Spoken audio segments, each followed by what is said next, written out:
Na ang mga mas tumitindi pang kaganapan sa asawa ng asawa ko. Pinakita na ni Leon sa kanyang anak na si Billy ang kanyang susuotin sa kanyang kasal, pero hindi man direktang masabi ni Billy na ayaw niyang sumama sa kasal, ay mai-interpret naman ito ni Hannah para kay Leon. Kaya naman dito nasasama ang loob ni Leon sa kanyang anak at magwo-walk out. Susundan naman agad siya ni Hannah. Pilit pa aaminin ni Hannah si Leon kung ano ang tunay na dahilan ng ayaw na pagsama ng kanilang anak. Giit naman ni Leon na kung ano man daw ang dahilan na iyon ay hindi niya sasabihin dahil walang karapatan si Hannah, lalo pa nga at ngayon lamang siyang lumitaw sa kanilang buhay. Pagbibintangan naman ni Leon si Hannah na sinusulsulan nito ang kanilang anak para hindi sumama sa kasal. Itatanggi naman ito ni Hannah bagkos ay kung ano na lang daw ang kagustuhan ng kanilang anak ayun ang dapat nilang sundin at wala na din daw magagawa itong si Hannah para kumbinsihin pa si Billy na sumama nga sa kasal. At para malinawan nga si Hannah sa tunay na dahilan nitong si Billy kung bakit nito ayaw sumama sa kasal, ay naisipan niya nga puntahan sila Kausa at Quago upang kausapin.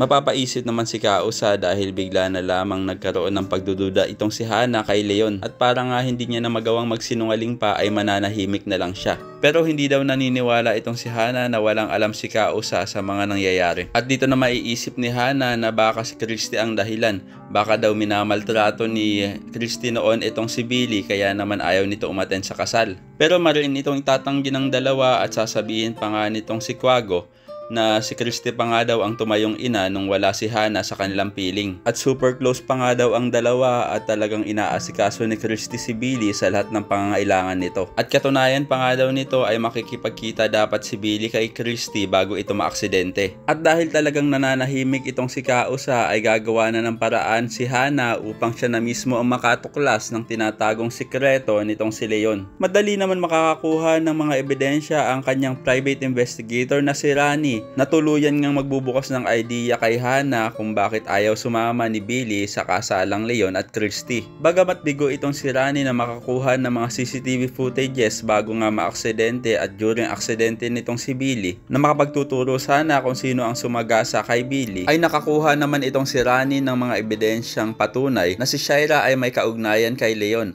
At sila nga daw ay magkapatid. Nakakuha si Rani ng birth certificate nitong si Shaira at mga larawan nila Leon at Shaira nung sila'y bata pa, na sila nga ay magkatabi at magkapatid talaga. At iisa nga lang ang elementary school na kanilang pinasukan noon. Tatanungin naman ni Hannah si Rani kung ano kaya ang dahilan kung bakit nilihim nila na sila'y magkapatid. Alam kaya daw ito ni Christy? Sagot naman nitong si Rani na hindi niya alam ang tunay na dahilan. At tanging sila Shaira at Leon lamang daw ang makasasagot nito. At talaga nga namang napakagaling nitong investigador ni Hannah dahil nakuha niya pa ang address kung saan ngayon ay nakatira sila Shaira at Jordan. At madali lang naman itong mapupuntahan ni Hannah dahil sa Caloocan lang naman ito. At dahil nga sa mga nalaman na ito ni Hannah ay agad niyang kukomprontahin si Leon. Ipapamukha ni Hannah kay Leon na alam niya na ang sekreto ni Leon at ni Shaira. Gulat na gulat naman si Leon at hindi siya makapaniwala na nalaman na nga ni Hannah ang kanyang tinatagong matagal na. Tatanungin naman ni Leon si Hannah kung paano na ito nalaman. Hindi daw ba si Billy ang nagsabi sa kanya? Nagulat naman itong si Hannah dahil alam pala ni Billy all this time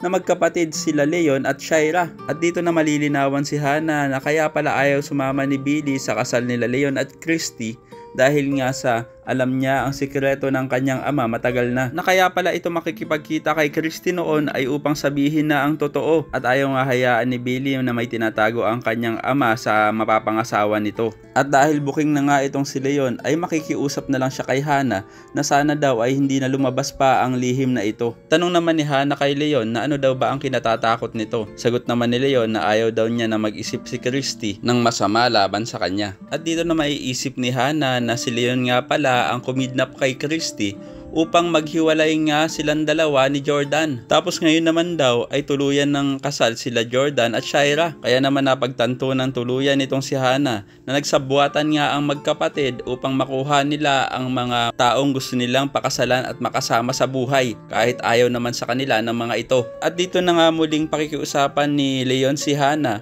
na sana ay hindi na makalabas ang sikreto nilang magkapatid dahil nga siya ikakasal na kay Christy. Pero hindi daw papayag si Hannah na hindi malaman ni Christy ang totoo dahil karapatan niya ito. At dito na nga tuluyang mag-walk out si Hannah at kaya naman tulalang tulala si Leon at hindi niya alam ang gagawin dahil pag nabuking nga siya sa kanyang sikreto ay katapusan niya na at ang kanyang dream wedding na inaasam-asam kay Christy ay maglalaho na ng tuluyan. Sa kabilang banda, habang pinag-uusapan ng mag-inang Carmen at Christy ang kasalan at ang tuluyang pagsusukat daw nitong si Christy sa wedding gown na ayon nga daw sa pamahiin ay bawal na bawal dahil nga sa maaaring maudlot pa ang kanyang pagpapakasal. Nalabis namang tututulan nitong si Christy dahil desidido na nga daw siya na pakasalan si Leon ay bigla namang tatawag ang kanyang investigator sa kanya. Punta na nga daw ito kila Christy upang mag-report sa kanya ng kanyang mga natuklasan kay Shaira. At nang dumating na nga ang private investigator na ito ay pakakapihin pa nga siya ni Christy.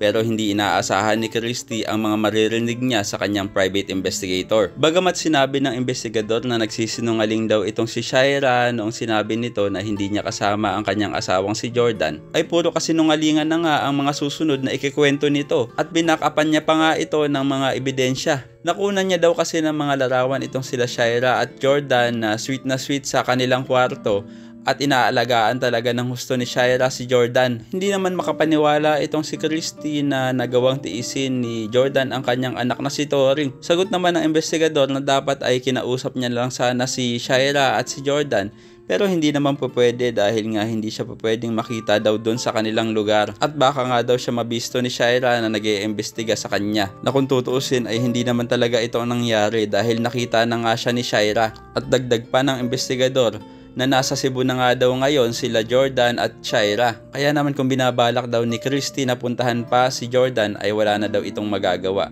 dahil hindi niya naman daw alam ang eksaktong lokasyon sa Cebu. Na kung tutuusin nga ay nasa Caloocan lang naman ito. At ang totoo nga nangyari ay binayaran talaga nitong si Shaira ang investigador ni Christy para sabihin ang lahat ng kasinungalingan kay Christy. Ganun na lang daw kasi kagipit ang investigador na ito kaya naman ginagat niya ang offer ni Shaira na bayaran siya ng mas malaking halaga kesa sa binayad sa kanya ni Christy. Kaya naman magkakaroon ng pagdududa si Christy sa kanyang investigador at ito nga'y sasabihin niya sa kanyang inang si Carmen. Napaka-imposible naman daw kasi na bigla na lang aalis si Jordan sa malayong lugar at hindi man lang magpapaalam sa kanilang mag-ina. Sabi naman ni Aling Carmen na kumuha nga siya ng private investigator pero hindi naman daw niya paniniwalaan. Ano pa daw ang silbi ng pagkuha niya? Naisip pa ng matanda na kaya daw nagpakalayo-layo si Jordan ay ayaw na nitong guluhin si Christy. Kaya naman papayuhan ni Aling Carmen ng kanyang anak na hayaan na lang daw si Jordan. Samantala mukhang dahil sa gigil naman itong si Hannah kay Shaira ay gagawan niya na ito ng masama. Kaya naman para hindi ka mahuli sa mga kaganapan ng asawa ko ay pakilike na ang video na ito and don't forget to subscribe.